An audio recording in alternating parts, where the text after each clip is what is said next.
I have a commenter here who is, we're talking about banning of conjugal visits in prisons.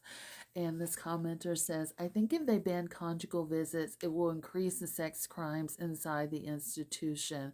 And I'm here to tell you, no, it would not. Hi, my name is Dr. Natalie Jones. I'm a licensed therapist. I worked in corrections for many years, and I worked with inmates for many years, even prior to working in the Department of Corrections.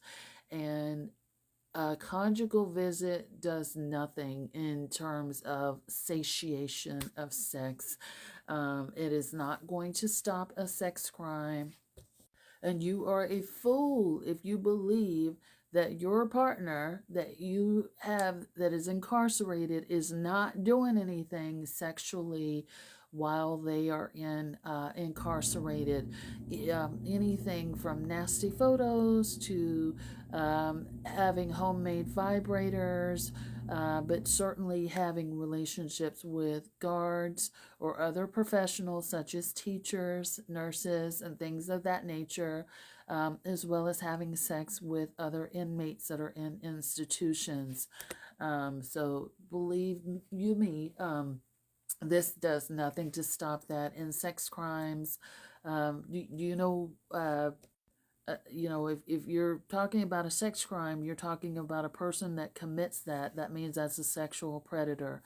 So if you logistically think about that, I don't care what research tells you about that. I'm sure research says that it probably does, but if you've ever worked with a sexual predator in a prison, I've worked in an institution with sexual predators. Sexual predators will have sex with an inanimate object. That means an object that isn't even living. So they're going to get theirs.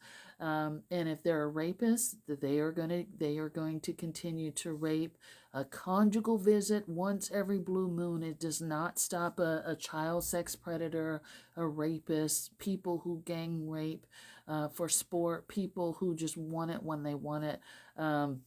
It's just not. I'm not sure where that ideology came from, but if you've worked with people that are seriously manipulative and predatory, they are going to take what they want by any means necessary. That means the minute they get a hankering for some sex, they're going to get it by any means necessary from whomever or whatever.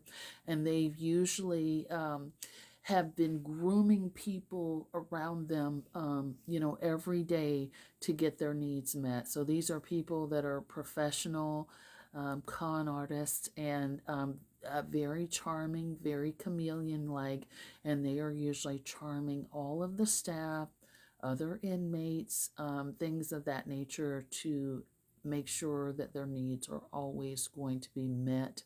They're getting money, they're getting canteen, they're getting everything. They are not waiting on you.